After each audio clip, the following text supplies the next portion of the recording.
Okay, I'm Ben House, Director of Application Development at Core Studio in Thornton Tomasetti, and I'm going to talk about how we are developing software that does engineering design.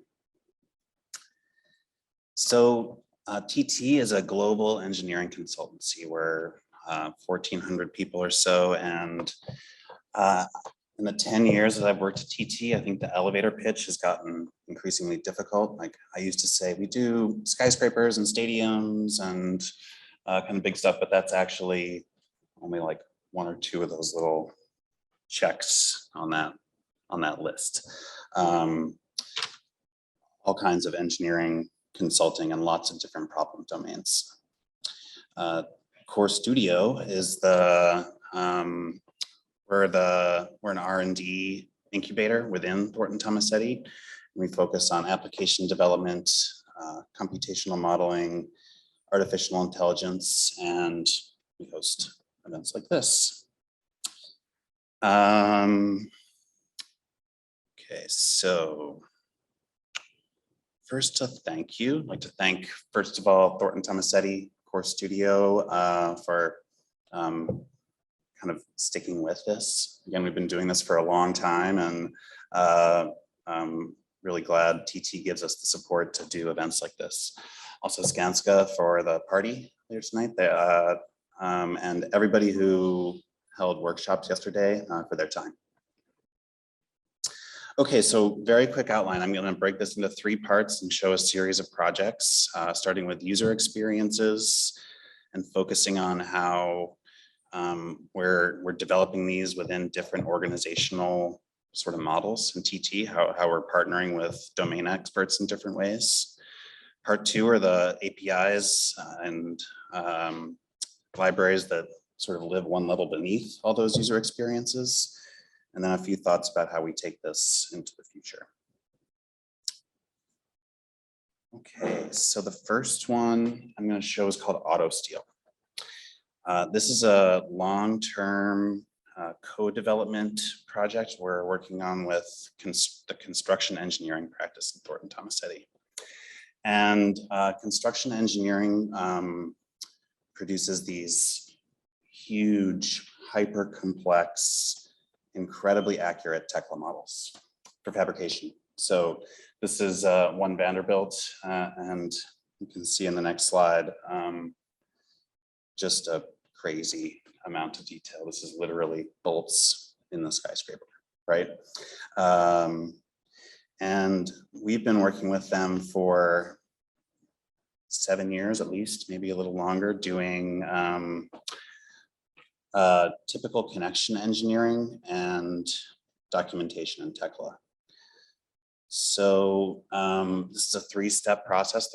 Again, this is really a workflow that's developed over the years, starting with the ability to translate reliably from Revit to Tekla. So this like rapid entry into a fabrication model and the ability to do managed updates to allow for rework during the design process.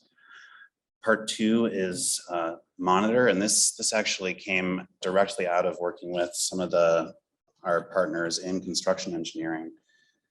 They need to be able to find the needle in the haystack, right? Either when an update comes in through Construe or when somebody goes in and changes something, and it can be as simple as a single data attribute on an element. If there are connection details related to that, everything has to be kind of updated. So again, a computational QA/QC solution that was kind of born directly out of this collaboration. And finally, AutoConnect. So this is sort of the core of the value proposition, and it's been in development since 2014, used on 20 projects. Automates typical connection design and detailing. So this took what used to take a master Tekla modeler 8 minutes per connection, individual one element connecting to another, to the point where we can now do the whole floor in seconds. And we're working up to the whole building. So again, when you start to like run that out over huge projects like this, that that time really adds up. And this is one of the projects where I think the tech was really able to move the needle. Yesterday we had this VIP event, and One Vanderbilt was this shining example of getting the fabricator and the contractor in the design process early and doing integrated design. And we saved the construction project 8 months out of the construction schedule. We had this amazing letter from the owner, open letter that says, hey, construction engineering saved us 8 months. Okay, second user experience, it's the CORE.structure timber apps. So this is a little different, whereas the first one was this long-term code development where we're partnered with these domain experts in TT. This one is a little bit more top-down. Like we were told earlier this year, we want to grow timber. Timber designs a very small percentage of TT's structural output, and we want to develop a family of swarm apps to teach concrete and steel teams about timber as a viable alternative. So different target, not trying to do CD level fabrication automation, trying to do education really. Okay, let's see here.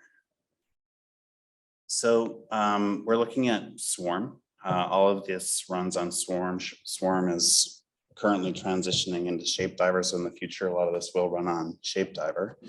But this is a web-based interface where in-house engineers can experiment with timber design and get rapid feedback. So again, this is kind of encapsulated institutional knowledge. We are partnered with the right people. Structure's told us, here's the guy, here are the people.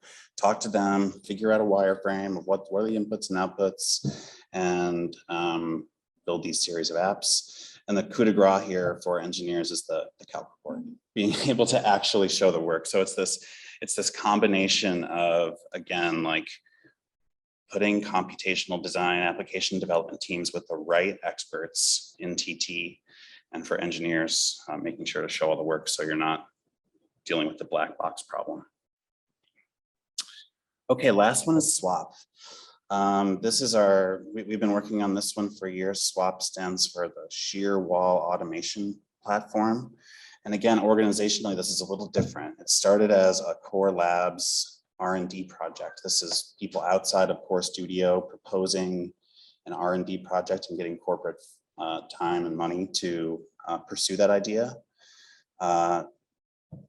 Structures bought into like long-term commitment. We want to build this research project out. And again, we're now working with them. We've been working on this for a year, and it's going to keep going for more years. Long project. So this one, I think on two fronts, we've been iteratively wireframing, prototyping, and testing with domain experts, both on the user experience front and on the engineering project front. Abhishek's sitting right here in the front row. He's been, again, partnered with a team of multiple teams actually, domain experts that do shear walls slightly differently. So trying to bring what was once this sort of disparate, distributed, each project has its own method of doing shear wall design into this consolidated set of user experiences. And it's a beast. It's a very complex engineering challenge, and the demands on the web application are also pretty intense. It's got a 3D viewer, a 2D viewer, exporter from eTabs. We want to dump into Revit, all this interactive web app stuff in the middle. It's calling out to our structures APIs to do all the engineering logic.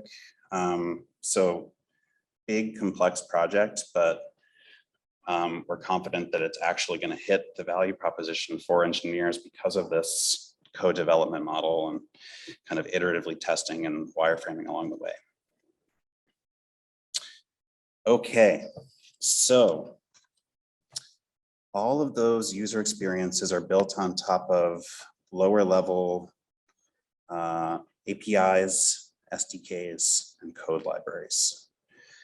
And I'll talk about these really quickly. I think I'm a little ahead of schedule, but we saw a few of these before. So the first one is Swarm to Shapediver. kind of Grasshopper as a platform. And we're seeing there are a few other sort of projects we're going to see today, and certainly over the weekend, that are starting to use Grasshopper like this. Less as a way of like doing something locally on your machine, and more of a way of creating an API that does something that Grasshopper can do. And this is really empowering as part of an application development ecosystem. It expands the pool of people who are able to participate in application development enormously. If you can write a Grasshopper definition, now you can publish an API. And it's really sort of allowed us a lot of different opportunities to prototype. Second is CORE.structure. This is the engineering calculation API that's being developed. And we've been at this one for a really long time. We're in our second major version in production. We've shown Skipper at a previous AECtech, and that does typical steel bay automation design. And we're kind of walking up the ladder. Skipper, Swap I just showed. AutoConnect is kind of moving this way, where it's going to become APIs.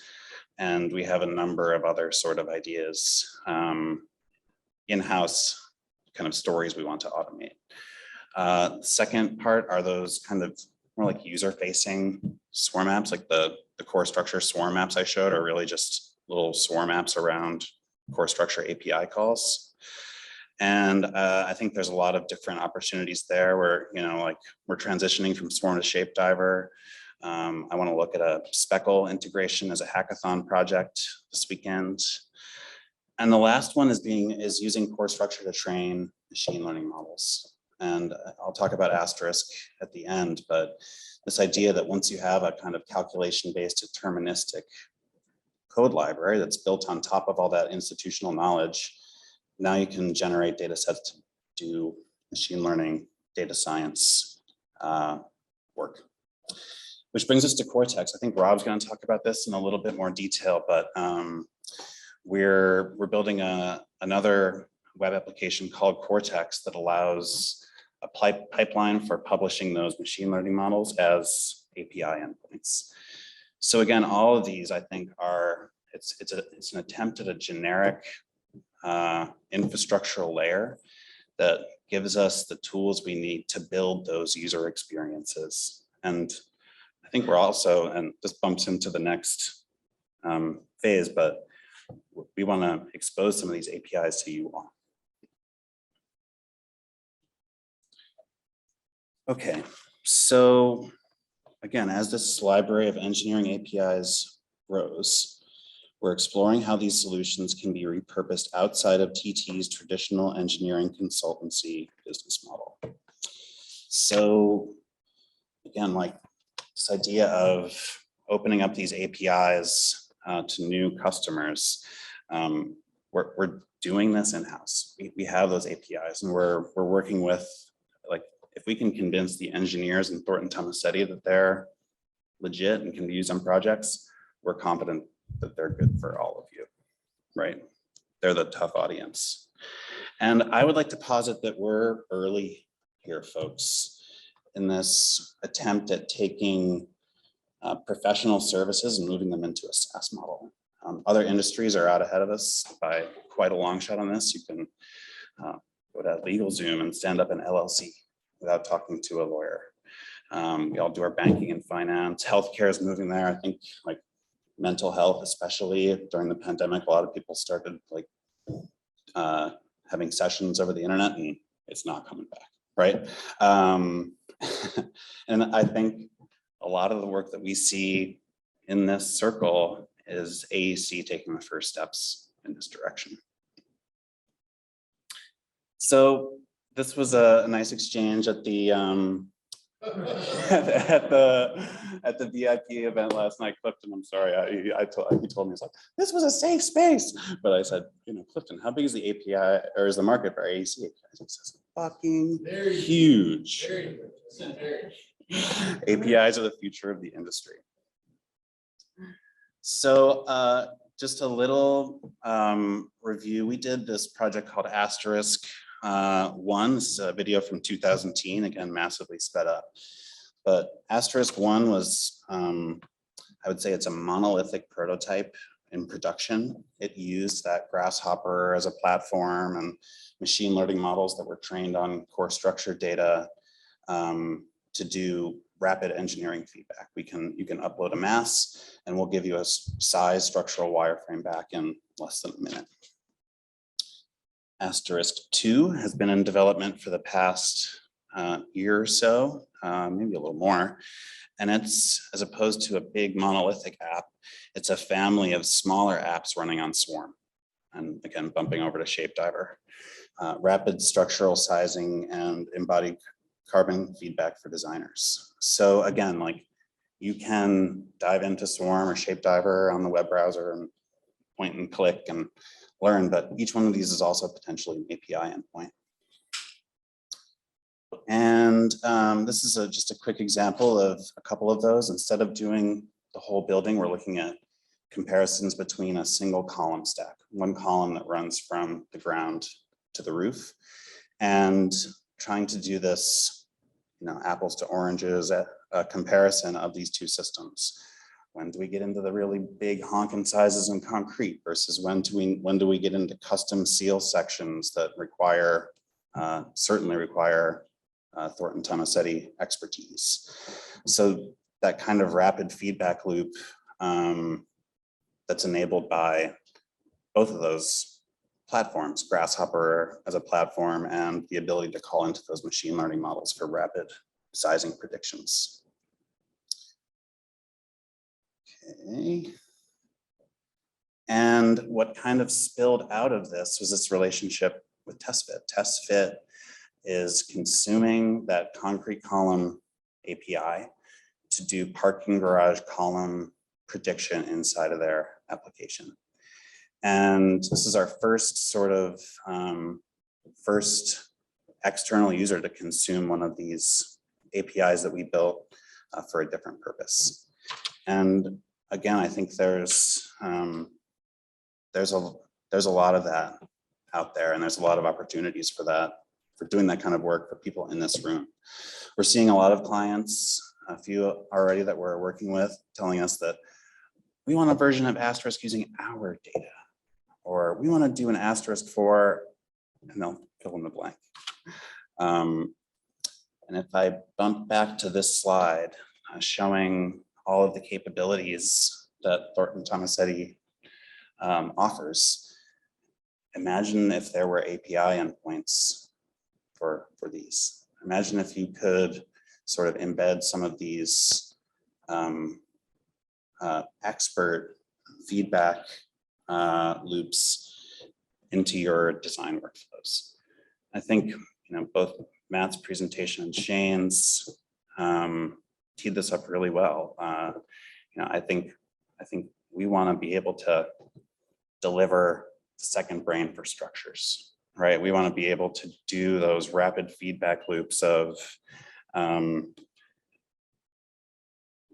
trying to actually deliver some of these expert knowledge domains that Thornton Tomasetti has been working on for years and years quickly at the right time in your workflow. So in the future, Thornton Tomasetti will provide engineering as a web service. Thank you.